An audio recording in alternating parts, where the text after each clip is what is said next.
Scandals dominated the front and back pages from Penn State to Syracuse. But why were these stories covered so differently? We've assembled some of the finest sports media reporters in the country to examine all of these stories and more. It's Geico Sports Night, the year in sports, and it's right now.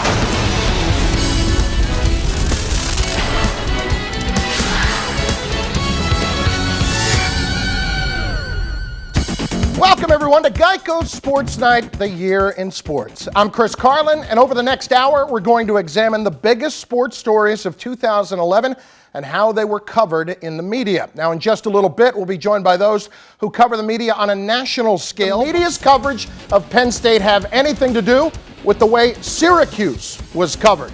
Our national panel of media critics is here and ready to get into that topic and much more when we return.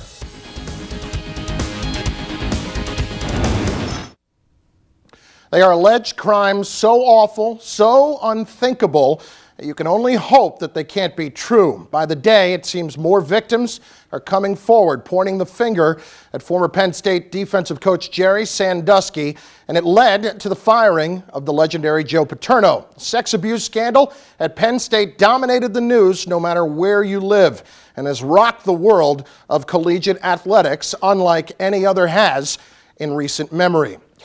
And with that, we welcome in our national panel. From the New York Times, Richard Sandomir joins us. From Sports Illustrated, Richard Deitch.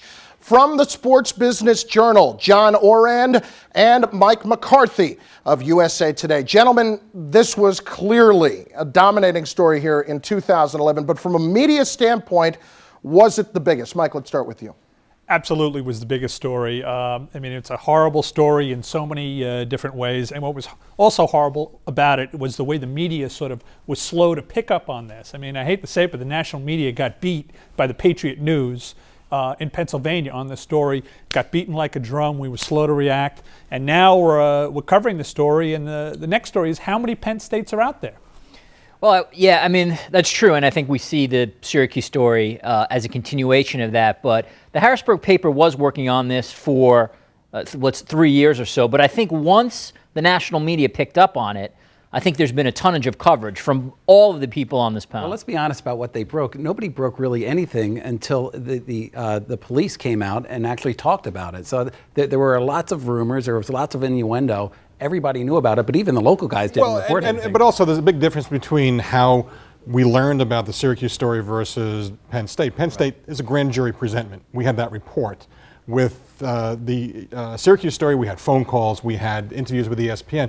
Very different ways for the media to latch onto it. It's much easier to latch onto a story with a grand jury report. Well, let's go there, because when you look at these two stories, they were covered very differently, but how much to how the Penn State story was covered influenced to how the Syracuse story was covered? Completely different. I mean, after Penn State, everybody jumped on Syracuse, and Boeheim, stepped in it himself with coming out with these really strong comments, calling these accusers liars, and they're trying to make some money and all that. So I think, the media was in full bore on Syracuse from. But what's very similar about the two cases is how an institution tries to protect itself until it can no longer do so. You had the same thing happen at Penn State as Syracuse. Boeheim really, he stepped in it. The problem is that he said so much in defense of a friend, but he didn't think about what the implications would be. But it seemed like the university itself in Syracuse acted much differently than Penn State did, and John, is it simple enough to say they learned their lesson from a couple of weeks earlier? I don't think so. I think that there's a real issue of a potential cover-up at Penn State. There was the words lack of institutional control is coming out. Syracuse, they investigated this several years ago. That's why when Boeheim came out, he felt pretty safe in coming out and defending his friend, because they investigated it, and their investigation showed up nothing. But John, you don't think Syracuse was more proactive in terms of putting the chancellor out there, in terms of reacting to the news? Certainly these two stories are different, but if you want to take it from a public relations standpoint, I think Syracuse did a much better job early in the scandal, managing the scandal, and then that helped dictate the coverage of that scandal versus Penn State. Without question, but my point is that they did this also 5 years ago, 6 years ago. So when they came out, they weren't coming out from a position where they didn't know anything. They were coming out from a position saying, we knew this was going on, and we investigated it, and we found nothing. And remember also, there were no parallel icons here. with Paterno being collateral damage to what Sandusky did, the students went crazy that one night. There's no parallel with Boeheim or Bernie Fine. Well, let's talk about the coaches for a moment, because these are two coaches in smaller towns that, frankly, were kings of these towns and kings of their states for that matter. But they clearly had some influence along their way in their career of how stories had been covered by the local media. With Boeheim, was that his, I don't want to say downfall, because it clearly worked against him early, though. Well, there's a difference. I mean, Paterno was, he's really dominated press conferences. He would be one who wouldn't do press conferences if he didn't want to. He would chastise reporters. Boeheim has always been sort of a wise guy. He's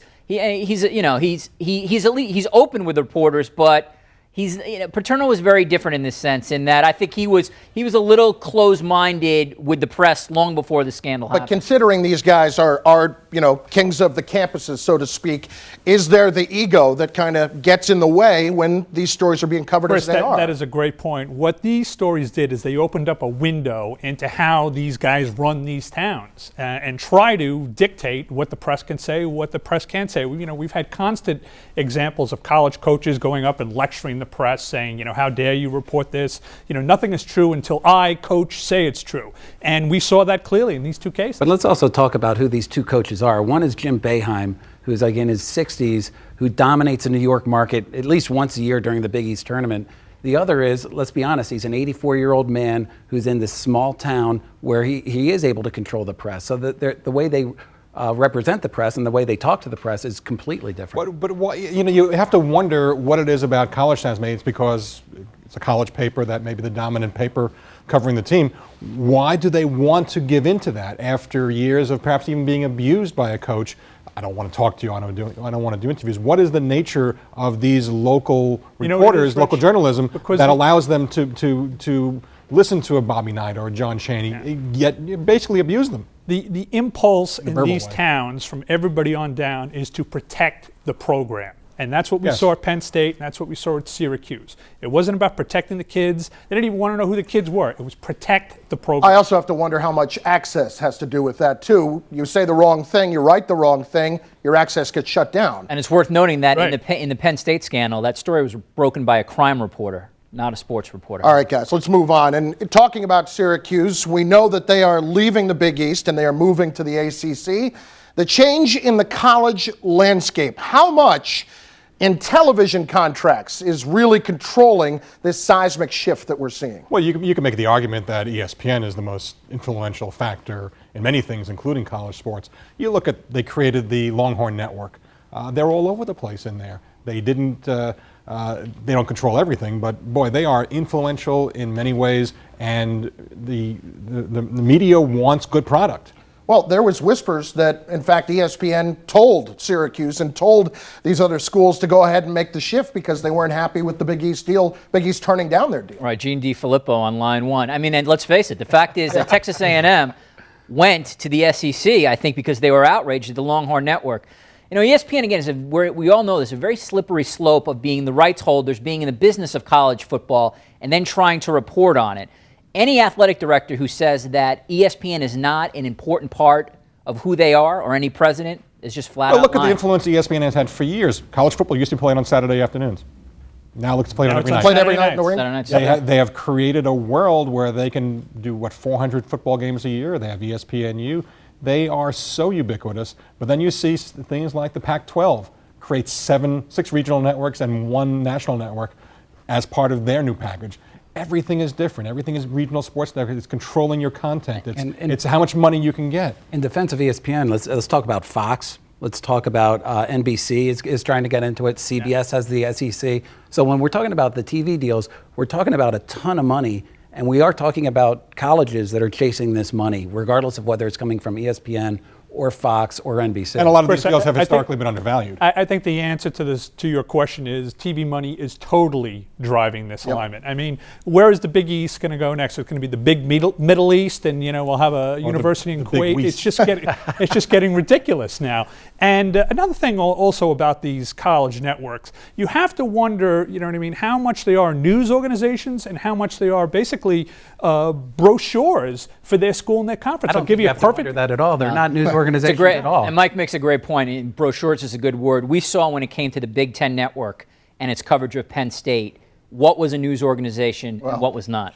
Well, we've got more to do. Coming up next, it started with LeBron and the Heat, and now it's happening all over the NBA as more and more dream teams are popping up. While that may be good for television, is it really a bad thing for the league itself? We're going to get into that. Plus, 2011 was full of feel-good stories, including the continued rehabilitation of Eric LeGrand. Both our local and national panels have more from 2011 and what they're looking forward to in 2012. We're back in a moment.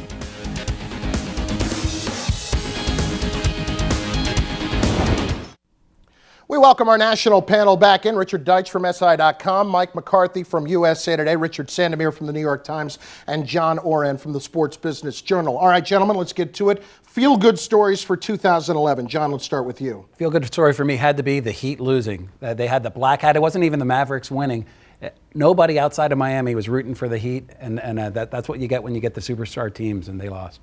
I have to tell you that every time I type out Dodgers, I feel good because it's been the gift that keeps on giving. The whole Frank McCourt mess and the fact that he agreed to sell is the feel-good story of the year. Feel good as a For reporter. Me. Well, yes. Happy holidays, No one gave me parameters.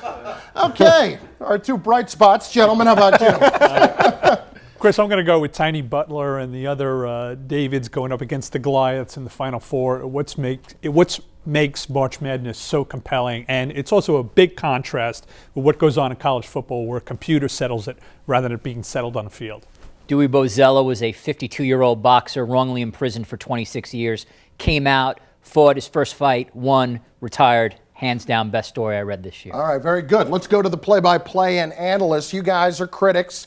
Tell us about, on the national level, who are your favorites? John? No, I'm in the bag for is Jeff Van Gundy, who does the NBA for ESPN. I just think that he's funny, he's smart, and I just think he calls a good game. How about play-by-play? I'm not prepared for that one. Play-by-play. Nobody. Play-by-play, I go with Al Michaels, who I think is still at the top of his game. He's like a play-by-play guy and half an analyst at the same time. He knows his rules. He knows all this stuff. Jokingly, I feel analyst. I love Harold Letterman on boxing. Hi Jim. This is. But he's fun to listen to. He makes me happy. But I'll go with a tie between Van Gundy and Chris Collinsworth. Play-by-play, Chris, I'm going to go with Vern Lundquist, best pipes in the business, an old pro. He's got one of those voices that when he's gone, you're not going to hear another guy like him. Analysts, I got two, Johnny Miller, NBC, golf. I think he's absolutely fearless. Phil Simms, I think he explains the game very well, and he can see the plays before they're happening. Dan Schulman of ESPN, fantastic baseball caller, also can do basketball, makes Dick Vitale tolerable, which is maybe his greatest gift. And then in terms of an analyst, I like Mike Mayock and Chris Collinsworth. I think both guys really do their homework. Mayock in particular just soaring for me to the top of as an analyst in any sport. All right, gentlemen, real quick, national stories you're going to be following in 2012. Can Comcast and NBC become a legit competitor to ESPN? I mean, as Rich was talking about before, ESPN has become so powerful in this business. A lot of people are looking for a second national sports cable network to challenge them. Are television viewers still interested in the 2012 Olympics? Will it draw the same kind of ratings as Beijing? Well, I'll have a tie between NBC and Comcast, and who will be the Dodgers owner? All right, still on the Dodgers. Yes, John? very happy. NFL, MLB, NASCAR, BCS, all these rights are coming up, are going to be negotiated next year. That's all I'm going to be looking at. Gentlemen, we thank you very much for your time and your opinions as always. We also thank Phil Mushnick from the New York Post, Bob Raceman from the New York Daily News, and Neil Best from Newsday. Going to be interesting to see what 2012 has in store for the sports world. For our two panels, thanks so much for joining us on Geico Sports Night, the year in sports. I'm Chris Carlin. Have a great 2012.